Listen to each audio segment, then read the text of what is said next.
sarwati Allah. Dibere sehat ngeulaheun, dibere gering ngeulaheun sarwati Allah. Ngomong sacayut. Ngomong kira-kira aduh.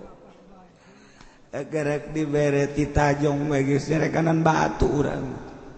Tajong goblok batu teu neuleuh sia bae. Cak batu.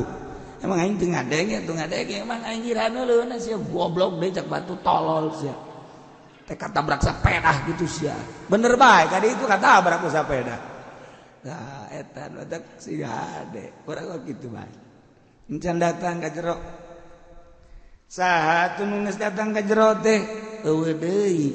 Nomor hiji rajana Kangjeng Nabi urang Kangjeng Nabi Muhammad sallallahu alaihi wasallam. Kabelah dieuna para khulafaur rasyidin, kabelah dieuna para aulia-aulia Allah.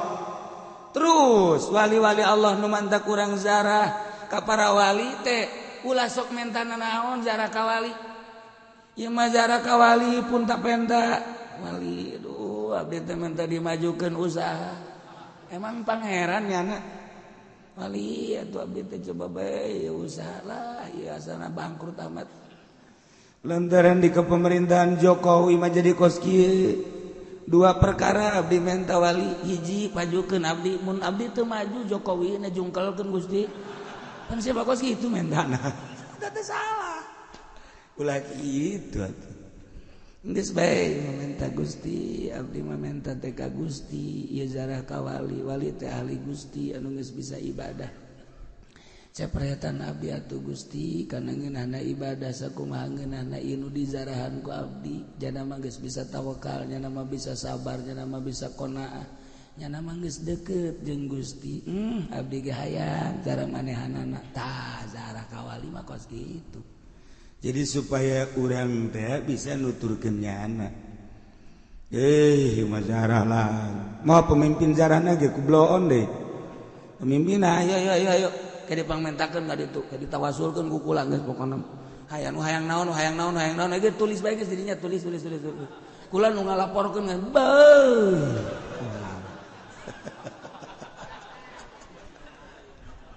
Eta tolol pimpin jarana lain hayu pupuk supaya rapi nyahueun kana aturan-aturan zarah nu mantak Muhammadiyah ngaharamkeun ge eta nyana.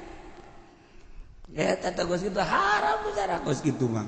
Ulah haram enan kitu zarah ka para wali basa kumaha. Eta teh tadi supaya kacepretan kabeleteran. Masyaallah.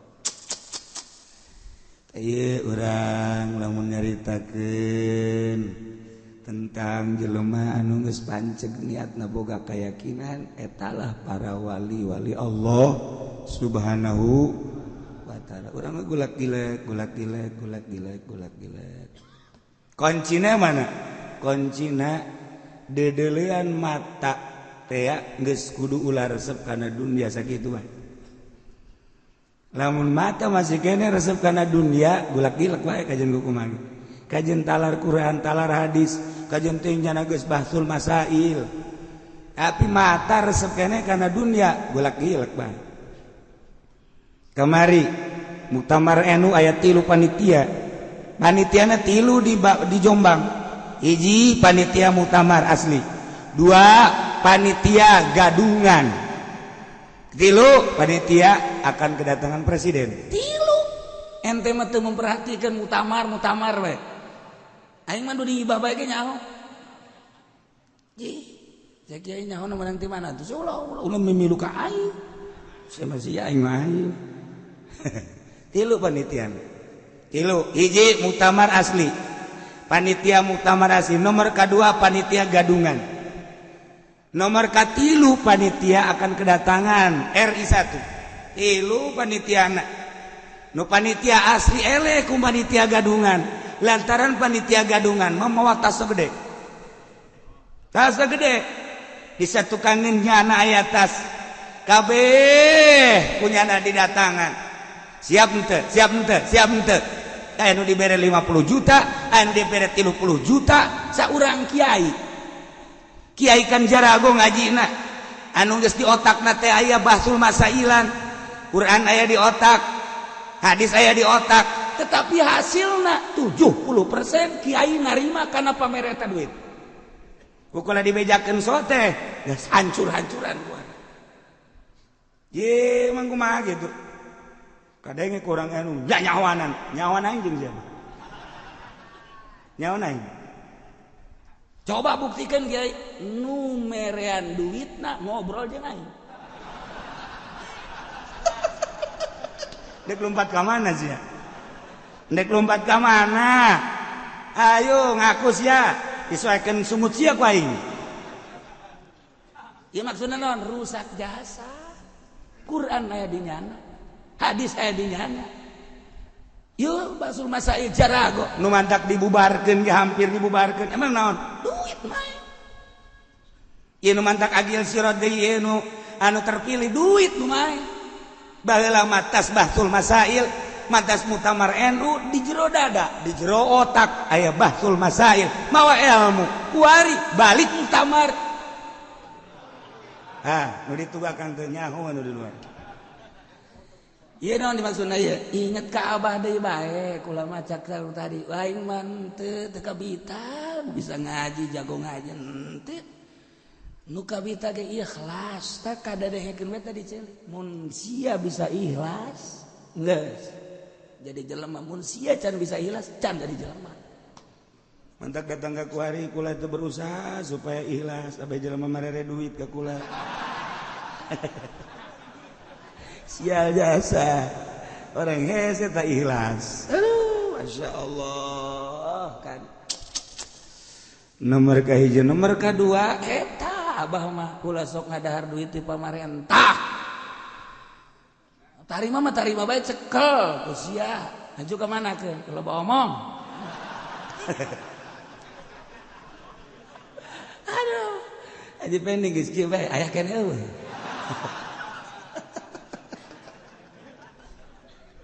ieu kula ngabejakeun sote lain naon supaya ulah jadi rahasia agama abeh maju urang jeung pamarentah ulah bendu jaloba kepentingan anu urang teh diuruskeun ku pamarentah nu ulah sote lain babarengan jeung pamarentahna jeung birokrasi memual kaluar ti pamarentah partai kaya di pamarentah hayu dukung pamerena ulah dicokot sakitu ulah kieu ulah wah ekstrim jasa ka pamarentah ulah negara urang kan negara politik kan aya di pemerintah anu ngajalankeun roda politik kan pemerintah jangan salah mah lain pamarentahna lain politikna kiai nu narima duit di pemerintah eta nu salah mah lalu bawa ngomong put tenang geula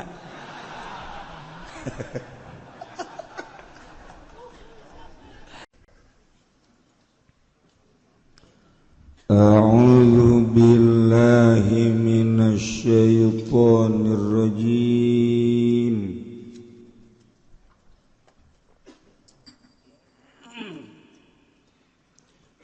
Bismillahirrahmanirrahim. Kitabur riddati utawi ikilah iki kusuiji kitab hale tetep ing dalam martalakeun ridda murtad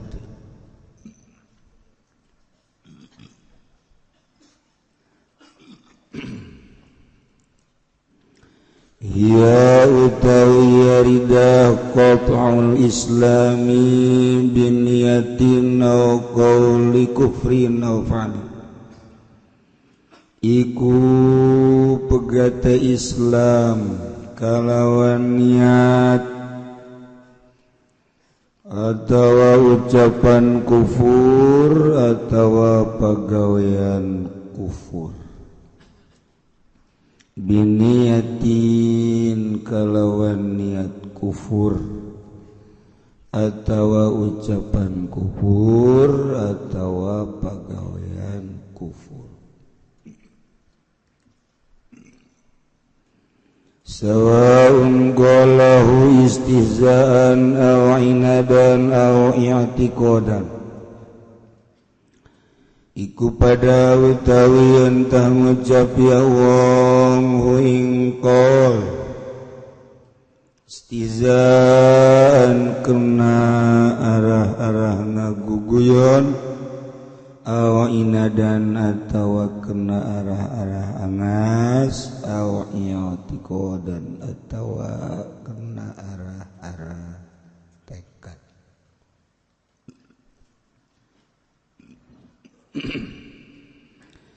Faman nafasani maka utawi sapaman iku nganapiakeun yaman asania ingkang ngadamel awi rusula atawa ing pirang-pirang utusan au kadzaba atawa ngagorokeun yaman rasulan ing rasul aw halala atawa ngahalalkeun yaman muharraman ingkang den haramkeun bil ijma'i kalawan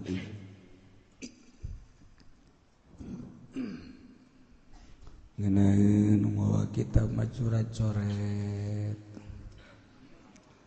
pokona asal curat-coret bae ainu teu mau kitab papan molongo bongan sah teu masantren atuh tengah rugi-rugi karep dibere umur dibere waktu jaga kaju teu masantren rugi 12 kazina kaya zina awaksi atawa sabalike perkarayane halala muharraman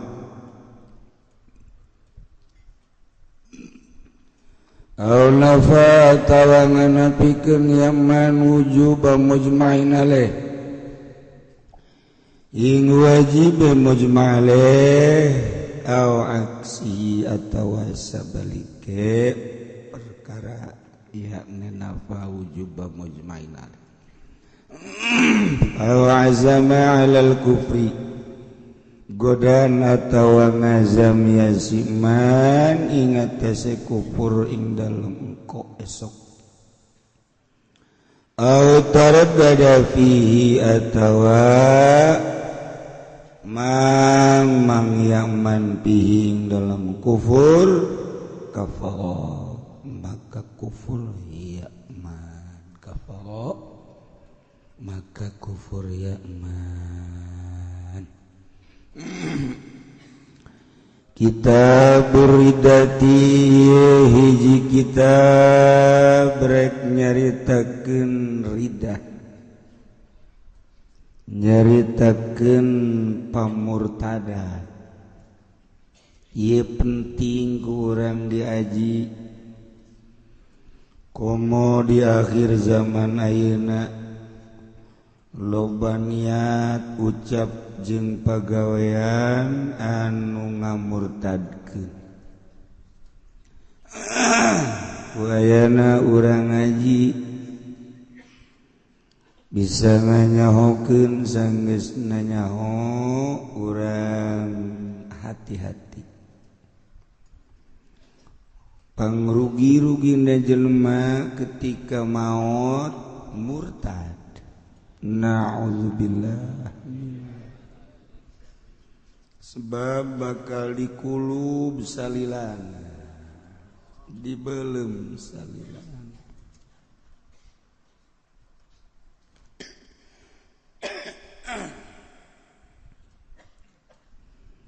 ari kitu mah teu murtad sanajan tilok salat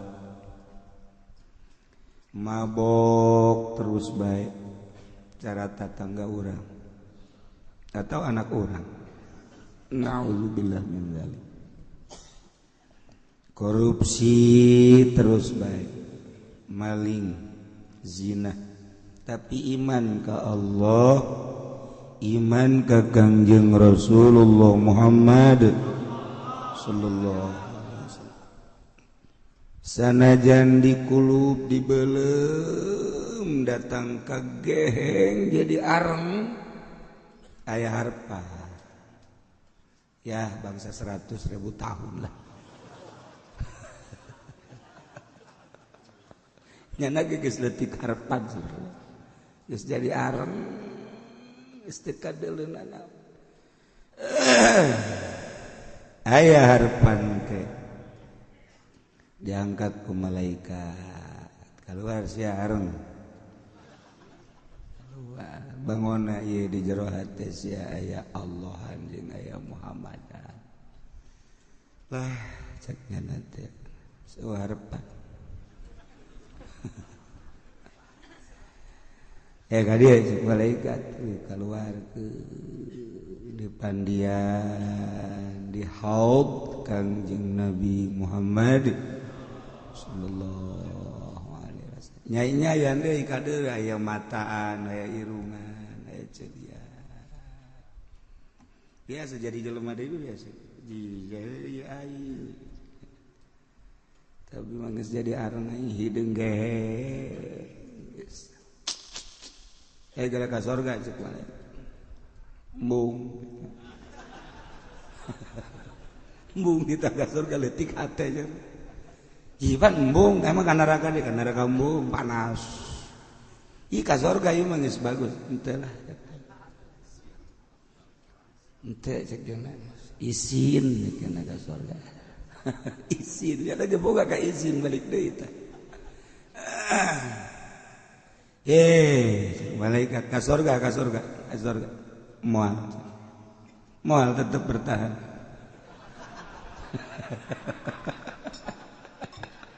kita ke surga embungnya isina injek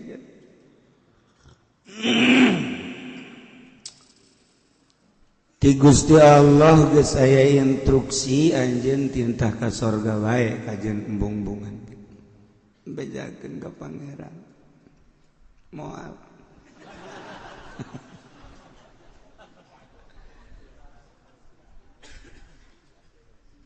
cak Allah malaikat tanya nu mantak teu daek ka surga kunaon tanya ku cenah cak Allah cenah ieu ditanya nu mantak embung ka surga kunaon ya jakeun atuh nu mantak embung ka surga pasti geus pinuh di surga nyana meureun pikiranana bangsa Puri Jaya gitu Alam Sutra bangsa gitu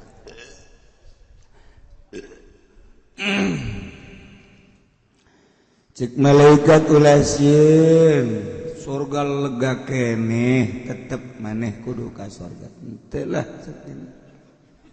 aing daripada di itu ngemper ke sing serikeun babaturan lah moal kira ka ditu bae lanan ulah wakan can neuleupan ka surga lah sanajan can neuleuh ge sabaraha silegana surga cek dieusian ku manusia di zaman Kangjeng Nabi Adam katungtung umat Kangjeng Nabi Muhammad mana ting mayakna cek kana jelema bangunan-bangunan kaing datang ka ditu waju pada naranya di mana tempat angkaning geus parinu moal lah geus ayo ka ditu bae cek malaikat moal ngajakeun ka Gusti Allah aing geus sadar aing mah di dieu bae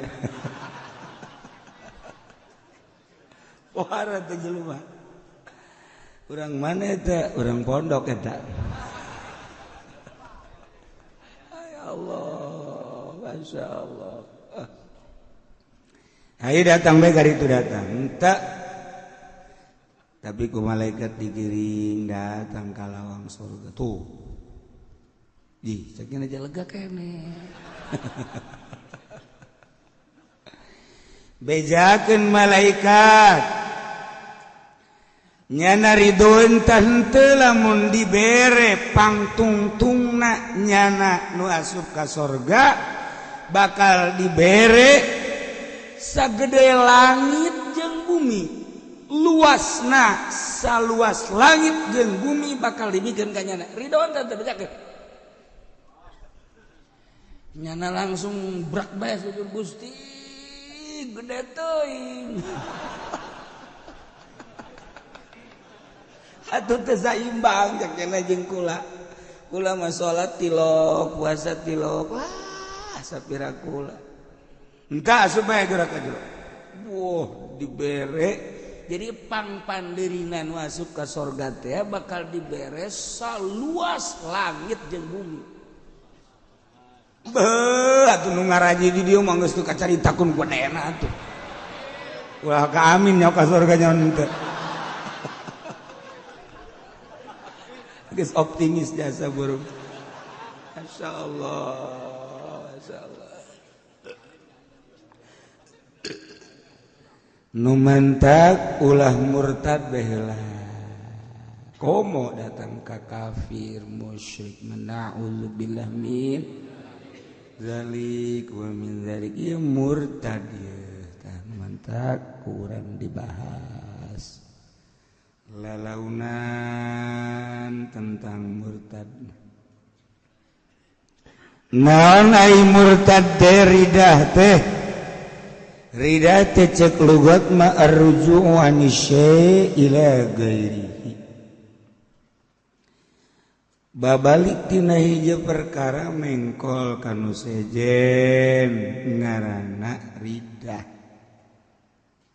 Eta mah pokona mah asal keluar tidinya menghadap kanu sejen murtad eta nu kitu ngaranna. Jelemana murtad. Tatadina nyana teh bogoh ka sarwiti urang Cikupa. Geus jang dipasini erek neruskeun cintana ka pelamunan. Kaserang ta batur. Dik dilanjut ke pelaminan belah dieuna nyana neuleuh deui aya si sarboa. Ada beda cenah ieu mah potonganana. Geus nyana indit ti sarwiti kuari neang sarboah jalinan nyana jeung nu anyar. Murtad eta. Itu murtad eta do kos itu ngaranna murtad. Mantak sarwiti teh salah si murtad sia. Ngasahan eta murtad cek lugot do kos itu. Cek bahasa. Narik tina asal keluar tina asal kan muka dua atau kan naon bae eta keur carita bahasa ieu. Ngan ieu mah lain rek ngaji bahasa da rek ngaji teh ngaji syara. Ngaji bahasa mah urang deuk ka Arab, karak urang ngaji bahasa. Deuk ka Amerika urang belajar bahasa Inggris. Yes, yes jeung bae mah jeung no kudu nyaho. Minimal eta yes, no. You hungry? Yes. Please eat. Okay, yes. Kan entah. Pasti tah bayar. Bayar? No, no, no, no. Minimal 2 tah. Asal tita dahar yes, tita bayar no. Moal kebal di penjara tuh jelema. Urang deuk ka Arab kudu belajar bahasa Arab. Deuk ka Jawa atuh bahasa Jawa. Urang mengkonon bae mah kudu bisa.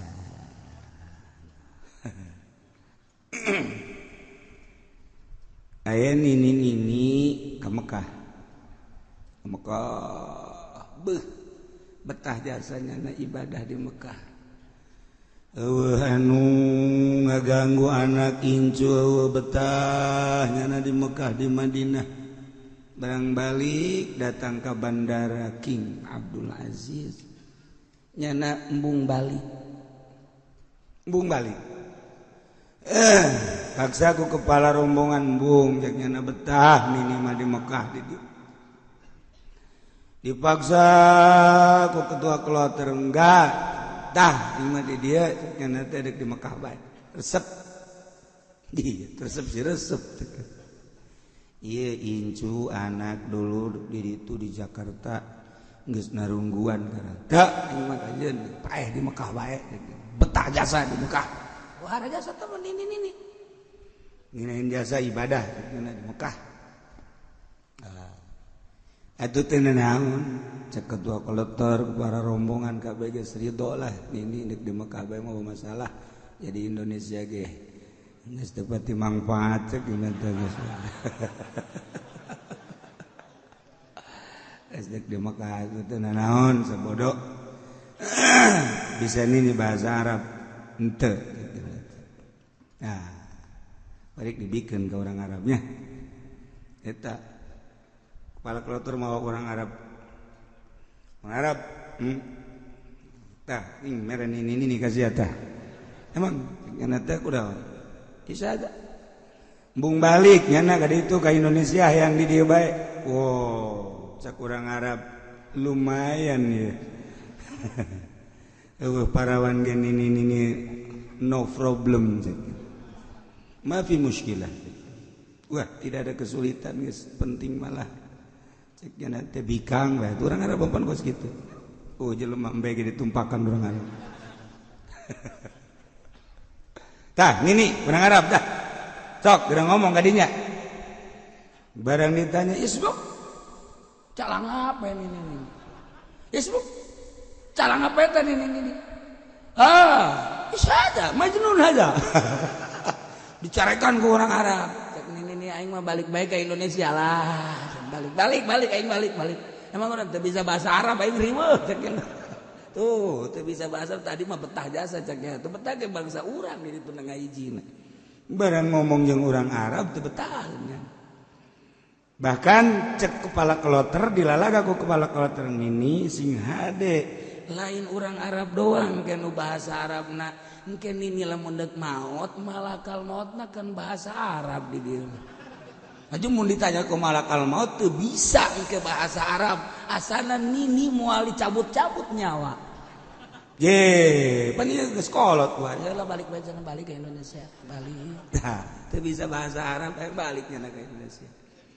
Tuh ada cerita bae barang datang ke Jakarta ujung incun hadena cuman ini bisa balik emang kono tadina mambung balik urang Arab garalak cek ada di ditu eta nini teu bisa bahasa Arab kuari ge urang nu ka markah teh kuari mah tuntunan bahasa Arab manasik 90 ka ditu mah dia di tukangna ya tuntunan bahasa Arab rapi aju lalaunan diajar bahasa Arab ngeunah kuari mah ngadaradak nanaonna ngadadak mentak tepat nyaranaheun syarat rukunna munggah haji beda haji nu baheula mah barang balik ti Mekah teh ya jadi ngajagaan hajina pohara nu kuari mah masyaallah menang lulumpatan berjamaah di Masjidil Haram datang ke Indonesia no padahal mah imahna deukeut jasa ka masjid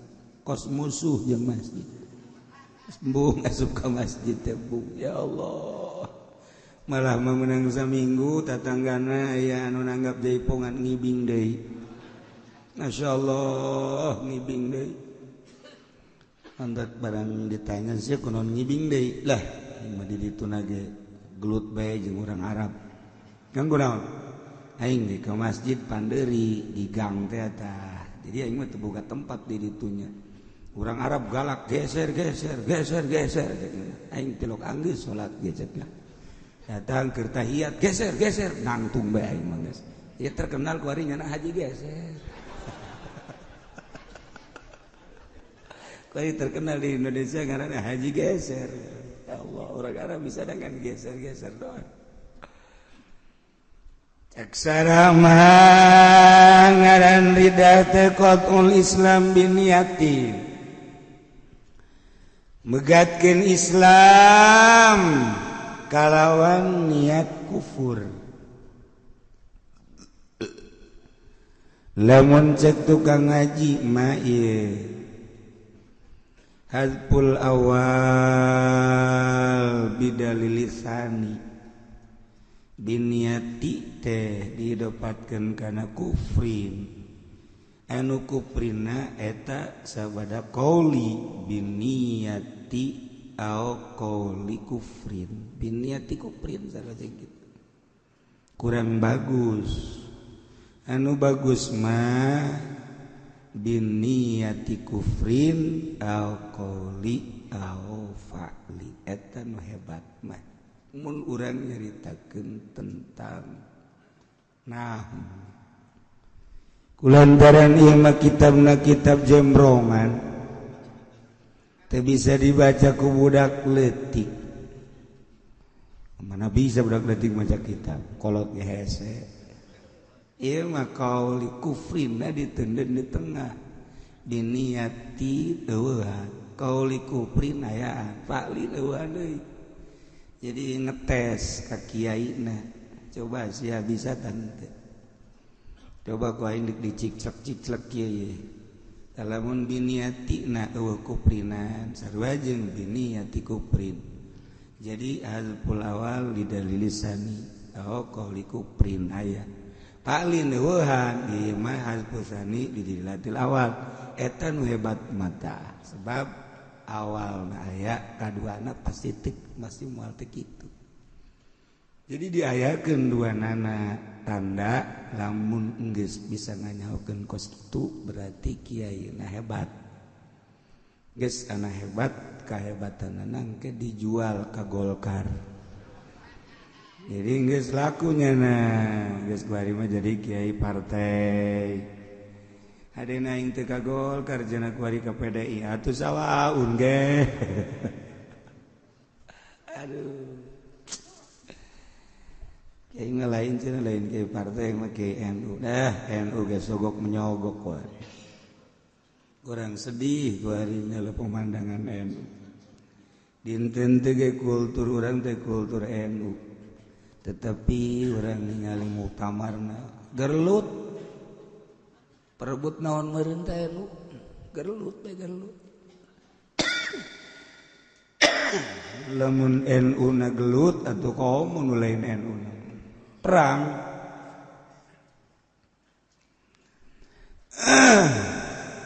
qatul Islam biniyati kufrin megatkeun Islam kalawan niat kufur au qauli kufrin atawa megatkeun Islam kuniat kufur atawa ucapan kufur au fa'lin atawa pagawean kufur tilu ngajina lalaunan bae sebab yang ngaji ridah lain ridah orengan dia mah batuk meureun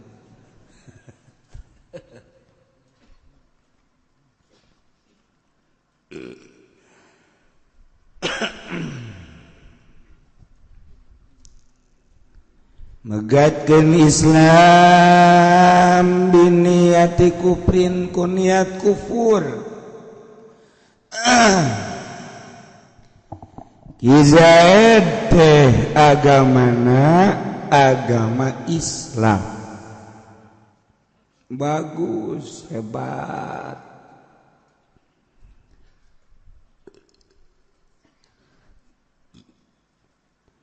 kuari Ki Zaid bergaul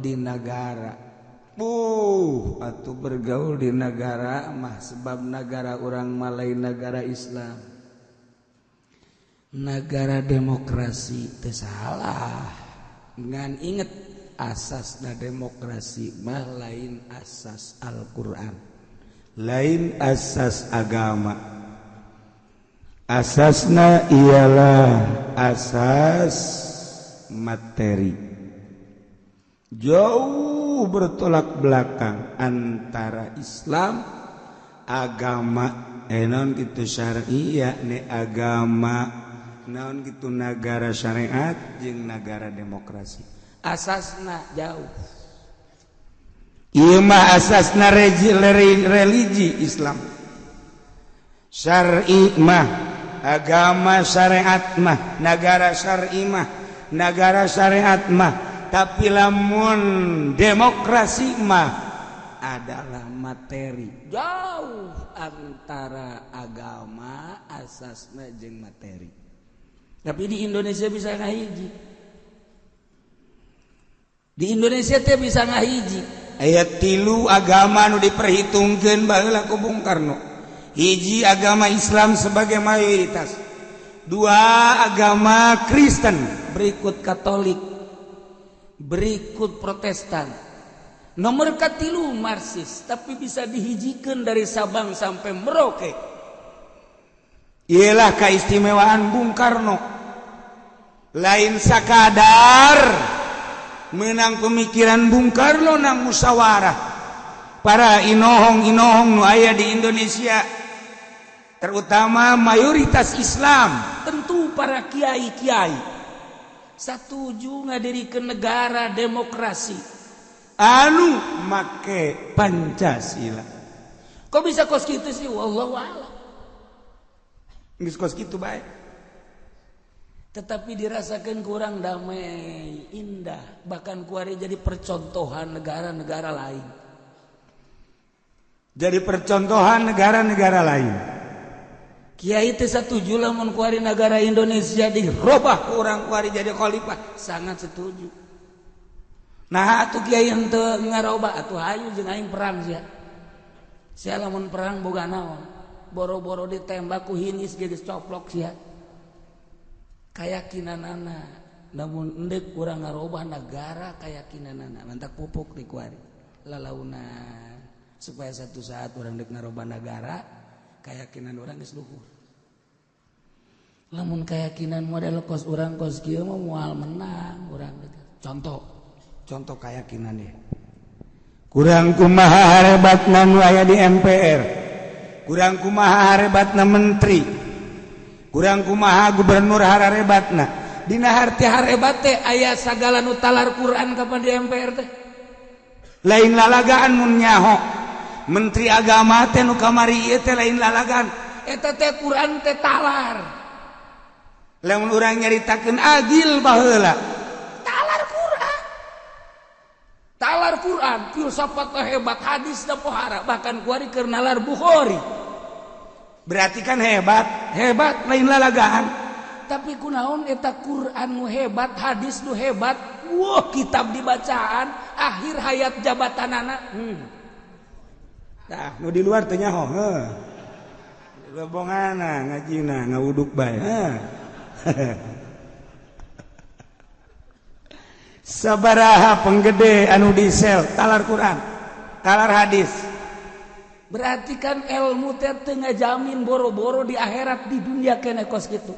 Quran ditalar, di dadana aya Al-Quranan, di dadana aya hadis Bukharian. Ketika berhadapan yang duit miliaran, Quran hilang. Quran eueuh nanaonan, hadis eueuh nanaonan, nu kadeuleu eta percis kos bangsa kiai tukang ceramah. Eta kos kitu.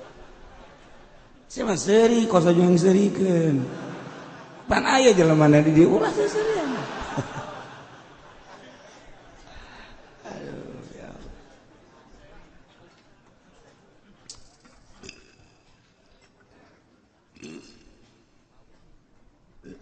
Nah, paingan cek abah ingat baik. Nah, teka bita abah mangadengi jelema pinter. Teka bita abah mangadengi nu talar Quran. Teka bita, ih pan. Masa sih abah teka bita cakate?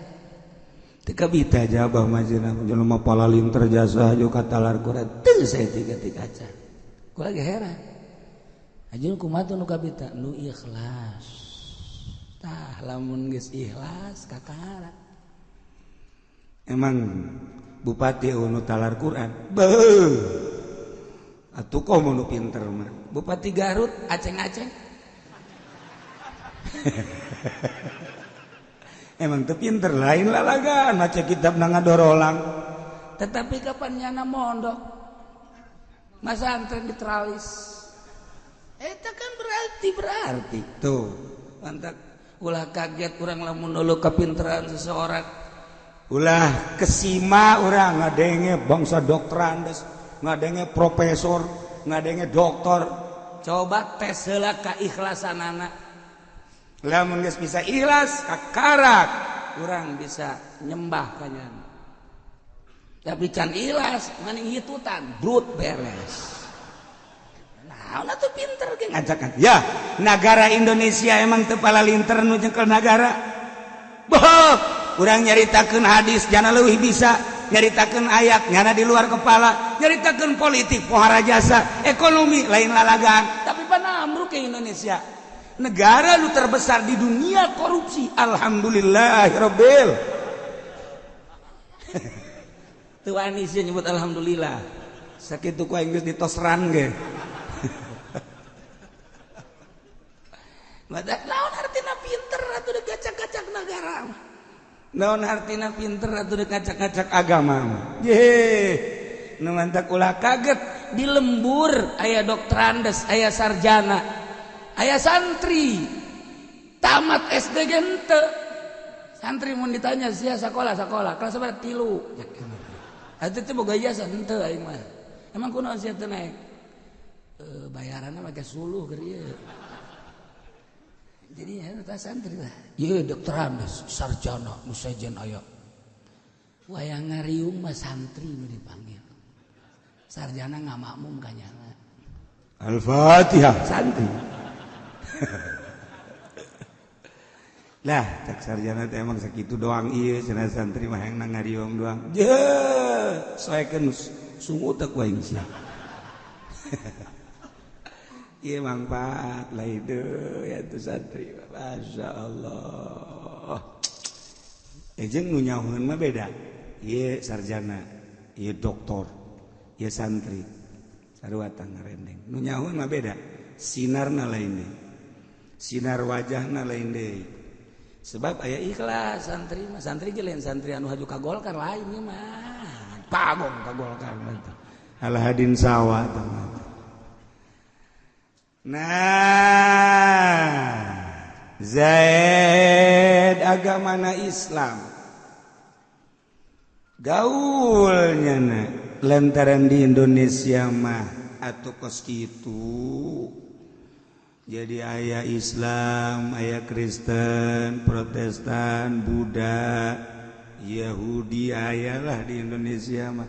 Gaul ku sebab gaul caroplok keyakinanana di jero lalaunan saeutik ka bawah akhirna ka dituna ngomongna ge geus lain deui. Agama itu ya sama saja. Baik-baik. Terus gabelah dituna tu bergaul bahasana ge milu ka Kristen milu terus etik kabelah ditunanya ngarenung gorenganannya di Islam eueuh hebat tidak perekonomian ningali anu baroga pabrik ke Kristen ningali nu boga perusahaan Kristen digali anu mararaju usaha anu boga Indo umat dan lain sebagainya hampir mayoritas Kristen. Islam aja eueuh cakiana lah aing neuk ngazam asup Kristen bae lah ke bulan hareup mah kuari keneh asup Kristen atau aing neuk niat asup Kristen harita keneh niat Kristen. Jadi niat kafir harita asup. Niat jadi Yahudi harita niat harita jadi. Masya Allah. Ya diniatan di jero hate teh deuk asup ka Kristen atawa Katolik atau Protestan atawa diengkekeun deui lah cak nyana. Ke bulan hareup aing mah kakarak asup Kristen harita keneh ngan asup Kristen. Bae disate di neraka jahanam. Masya Allah. Ayo sing hade kuniat. Atau digantungkeun niatna ditaklukkeun. Lamun itu si Kristi daekeun ka aing.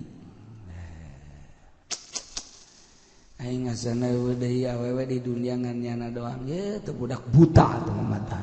Ceknya nama urang Lampung meureun. Sakitu parutihna gede adat. Datang ka jana tuh kos kitu ngomong nage. 1.000.000 bintang di langit, satu yang bercahaya. Masya Allah. 1.000.000 gadis yang cantik, hanya engkaulah yang kucinta. Wow, parah jasa. Sedangkan si Kristi mah agamana Kristen. Nyana ngomong, andaikan si Kristi mencintaiku dan mau menjadi kekasihku, siap aku akan masuk Kristen. Cek nyana. Eta harita keneng geus.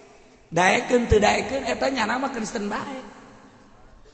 Masya Allah. Na'udzubillah min dzalik wa min dzalik sing hade. Gusti Allah.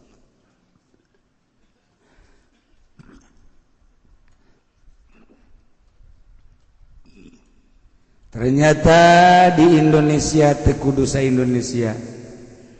Tangerang teu kudu sa Tangerang.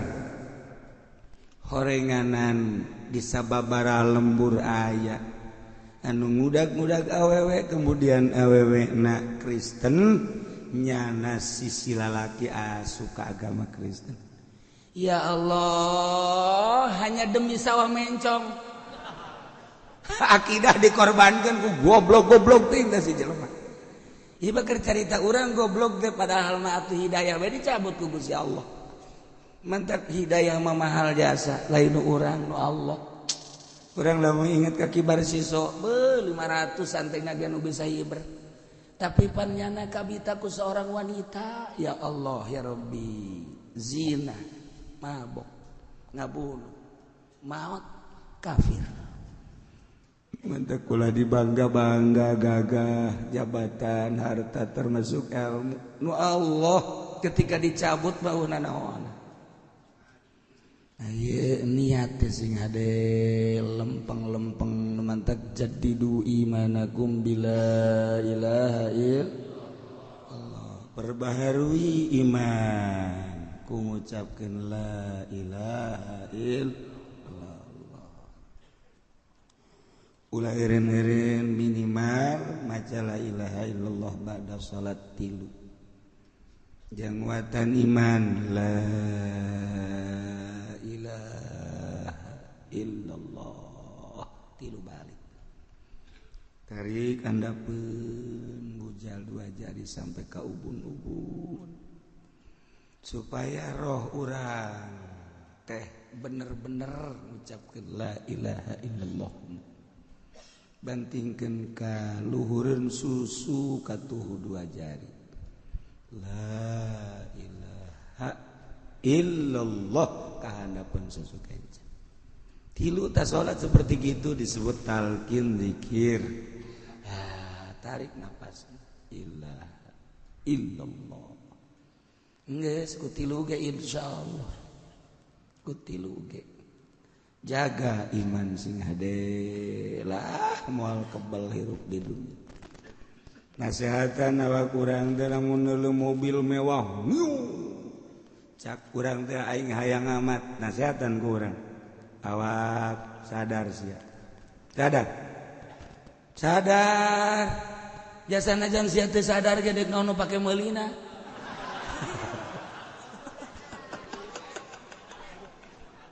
Kan jadi tenang orang. Atuh jualin sawah aja eueuh. Gunung nu dijual eueuh naon mitoha dijual ku sia. Sadar. Tenang jadi. Masya Allah. Eta lamun urang bisa nganasehatan diri urang bantep hirup mana sehat lah awak. Memewahan ting atuh di dunia ieu ge bakal ditinggalkeun sakedeung deui ge bakal paeh tuh kamari ge tatangga paeh teu dibawa segala rupa ge. Ge atuh geus ge bakal paeh ke tungguan di akhirat. Ulah sok hayang senang di dunia urang mangke di akhirat boga sorga. Eta ge mun ka sorga teh. Nasihatan Allah karim rapi. Masya Allah. Si ada niat kufur berarti langsung jadi kufur. Niat Yahudi jadi Yahudi, niat asup Kristen jadi Kristen. niat jadi budak asup budak sing hade niat urang termasuk azam urang beda niat jeung azam ai niat mah qasdu syemuk taronan bipalih ari azam qasduhu wa tarakhu anhu jadi ngamaksud ngan engke berarti ngazam ngan sarua ngazam niat dina urusan kakufuran mah tetep bae kufur bae masyaallah sing ade tan mantap hati-hati niat urang azam urang Gusti Allah nu agung di akhir zaman maloba dedeulean jeung dedengean mantap kurang-kurang nama sing gelenceng ke di akhirat ya mantap lalaunan perbaiki keyakinan orang terus kena rapi urang mah keyakinan teh kakarak datang ka wujud kidamba komo khalafa lil hawadits kiamu binafsi wa daniyat qudrat terhadap ilmu ayat eta bae artina wujud aya-ayana teh kidam-kidam teh artina teh heula teh mimitina Allah mah bako-bako teh artina langgeng-langgengna Allah wa tungtungna ngan sakadar sakitu urang makan bahasa tauhid teh henteu nyulusup ka jero kolbu jadi karasa ngeunahna tauhid urang mah teu ngarasa ngeunah tauhid lamun jelema geus ngarasa ngeunahna tauhid mah moal aya ngarasula ka Gusti Allah teu kumaha bae ge ngeunah sebab urang sok ngomong wa bil qadari khairihi wa syarrihi minallahi ta'ala kabeh ge teu kudot Allah bagus ti Allah goreng ti Allah rasupkeun ka jero hate kabeh ge jati Allah bakal ngeunaheun geura dibere sugih ngeunaheun dibere susah ngeunaheun sarua ti Allah dibere sehat ngeunaheun dibere gering ngeunaheun sarua ti Allah ngomong sacayut ngomong ngeunaheun aduh agarek dibere ti tajong we geus nyerekanan batu urang tajong goblok batu teu neuleuh sia bae cak batu emang aing teu ngadenge emang aing ngira neuleuhna sia goblok deui cak batu tolol sia teh katabrak sapeda gitu sia bener bae kadi itu katabrak ku sapeda nah eta badak si hade urang kok kitu bae encan datang ka jero saha atuh nu geus datang ka jero teh eueuh deui nomor hiji rajana Kangjeng Nabi urang Kangjeng Nabi Muhammad kabelah dieuna para khulafaur rasyidin kabelah dieuna para aulia-aulia Allah terus wali-wali Allah nu mantak urang zarah ka para wali teh ulah sok mentana naon zarah ka wali ieu mah zarah ka wali pun tak penta wali aduh abdi teh menta dimajukeun usaha emang pangeran nyana wali atuh abdi teh coba bae usaha lah ieu asana bangkrut amat lantaran di kepemerintahan Jokowi mah jadi kos kieu dua perkara abdi menta wali hiji pajukeun abdi mun abdi teu maju Jokowi na jungkelkeun Gusti pan siapa kos kitu mentana teu salah ulah kitu atuh geus bae mamenta Gusti abdi mamenta teh ka Gusti ieu zarah ka wali wali teh ahli Gusti anu geus bisa ibadah capretan abdi atuh Gusti kana ngeunahna ibadah sakumaha ngeunahna inu dizarahan ku abdi jana mah geus bisa tawakal nya mah bisa sabar nya mah bisa qanaah nya mah geus deukeut jeung Gusti abdi ge hayang cara manehanana tah zarah ka wali mah kos kitu jadi supaya urang teh bisa nuturkeun nyana mazarah lah mau pemimpin zarahna ge kubloon deui pemimpin ayo kade pangmentakeun ka ditu kade ditawasulkeun ku kula geus pokona hayang naon ge tulis bae geus didinya tulis kula nu ngalaporkeun geus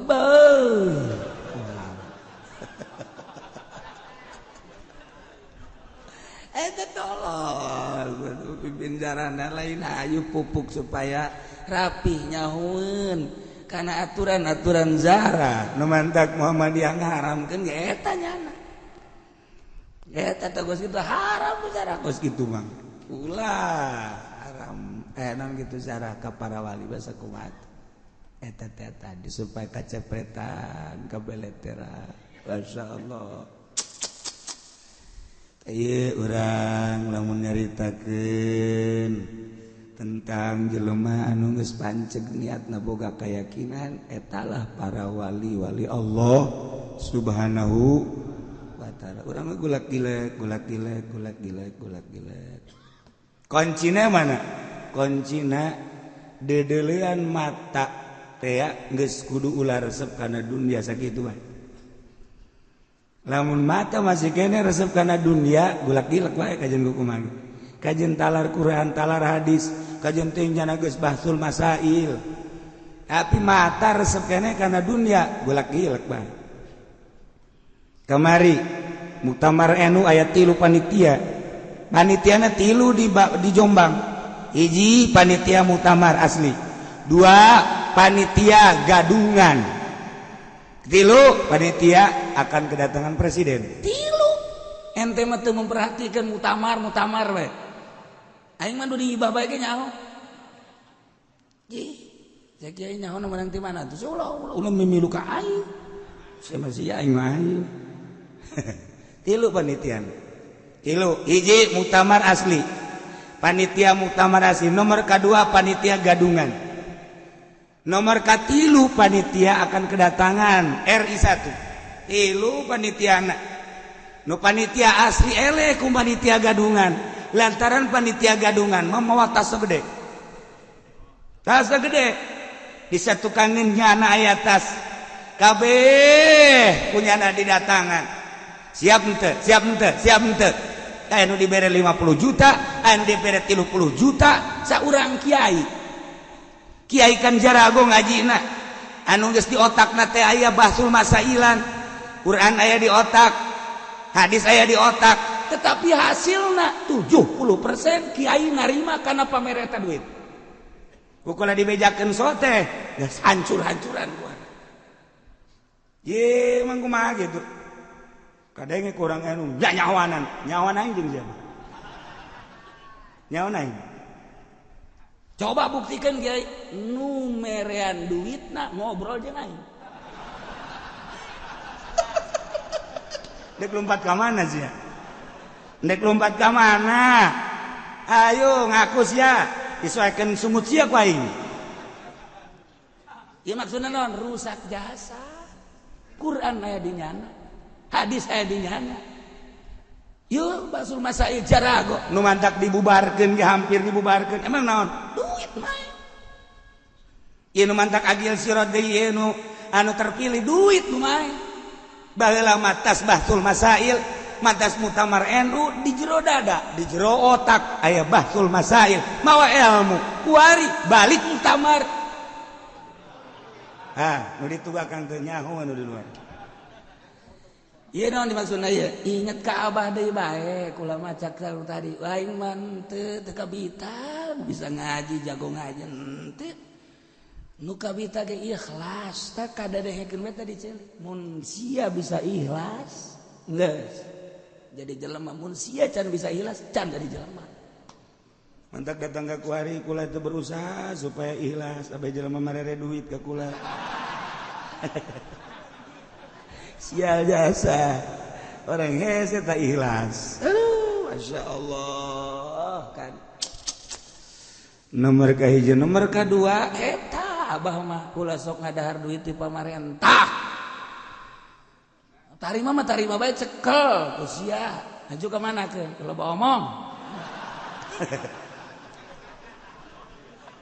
Aduh, aja pending geus kieu bae, aya keneh eueuh. Ya kula ngabejakeun sote lain naon supaya ulah jadi rahasia agama abe maju. Urang jeung pamarentah ulah bendu.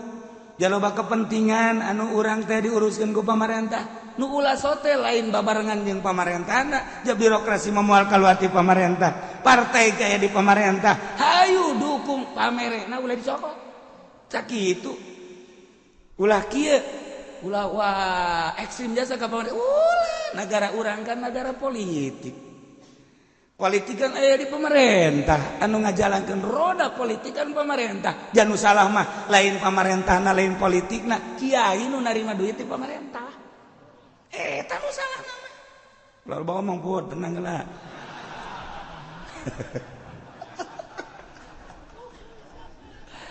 Besi pajar ekstrim ka bawa teu. Mantap kula mah jeung lurah wararau, jeung camat wararau, jeung bupati lain bupati Tangerang bae, gubernur loba jasa nu wau, bahkan jelema nu di luhur ge nu dipunclot. Atuh wow, bahkan aya nu pernah mere duit teu ditarima loba saksina henteu ulah. Hanyana maksa, manyal maksa bae kudu bae, terima pokona. Terima gugula bener nganyana jangka masjid moal mali ka masjid moal masjid dia moal ulah eueuh duit pemerintahan di masjid dia kecuali pribadi lamun narima geus sabaraha miliar ulah ieu mah endek ngaji bae endek ngaji mere tatarina endek 100.000 gede teuing asupeun deui cokot 50 gede teuing akhirna mah 500 mau nyata geus kadele.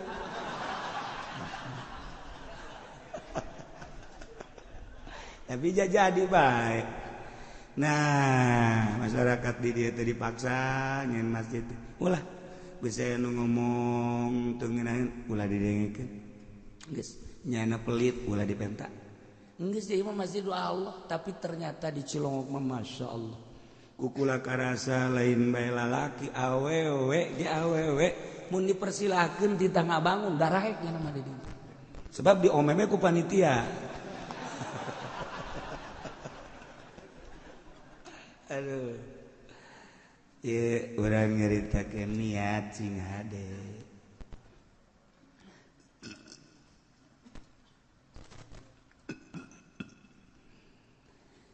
Jadi jelema anu geus bisa niatna mantep, hartina mantep boga kayakinan. Yakin teh aya nu datang ka ilmu yakin. Oh, ilmu yakin mah sakadar dina cangkang aya nu datang kana ainul yakin aya nu datang kana hakul yakin tah eta urang teh dina niat ge dina niat lamun can datang ka ainul yakin cara urang ieu teu husu salat teh husu salat sholli fardhal maghribi salasa rakaat Allahu akbar biasa Allahu akbar mulai sapatu aing sendal aing anu maling moal nya. Ieu masjid ieu mah biasana rada rawan ieu. Aduh, ku aing teu dititipkeun ka tempat sapaditipan kan. Kaduhung jasa aing aduh. Masa salat kos kitu? Tah eta kan salat hampir rata-rata. Bismillahirrahmanirrahim. Aya boga duit bangsa 3 juta deui kabeuli motor tah. Dengan 3 juta hese jasa dengan 3 juta aduh beta ka bapak teu dibere ku bapak aya 3 juta ieu keur salat motor nu aya di jero hate lain Allah nu aya teh sapatu nu aya teh sendal nu aya teh kendaraan nu aya teh jabatan kunaon eta niatna kakarak cangkang doang ngaranna ilmu yakin kakarak datang ka ilmu mah kos gitu udaran. Tapi lamun geus datang ka ainul hakul yakin be mulai husu aya husu ngeunaheun salat Allahu akbar keagungan Allah bakal katempo keagungan Allah bakal kadeuleu keagungan Allah karasa bahkan gerak dirina ge lain perasaan nyana ngagerakeun Gusti Allah kakarak dirinya aya husu ngeunaheun dina benak di otak aya Allahan di dada aya Allah terus kabeh aya Allah geus kajian kumaha ge geus ngeunaheun bage ngeunaheun salat teh aya reungit geus teu karasa reungit moal karasa sebab Allah Maha Agung sapira reungit geus teu karasa wang reungit di dia teh geus teu karasa biasa bae urang mah pun salat teh pabelit jeung reungit Allah ghairil maghdubi alaihim waladdallin. Cek urang teh reungit sia jasa ganggu ka aing sia. Aing pindah bae kitu ya salat. Ya Allah, aku hese-hese teh. Tah moal bisa lamun urang teu ngarahan, kudu diarah. Terus lalaunan ngan moal bisa datang ka dinya sebab naon perpindahan nu diurus teh apa neuk awak doang atuh urusan awak mah eta kitabna Riyad Takrifatul Mu'in eta jang urusan awak naik urang neuk ngurusanana neuk ngurusan qalbu atuh kudu pindah kitabna Kifayatul Azkiya Minhajul Abidin sakadar dibaca mah geus lain eta praktek berarti kudu boga guru praktek sakola ge mimiti ilmu kedokteran di meja kemudian praktek manehanana bisi salah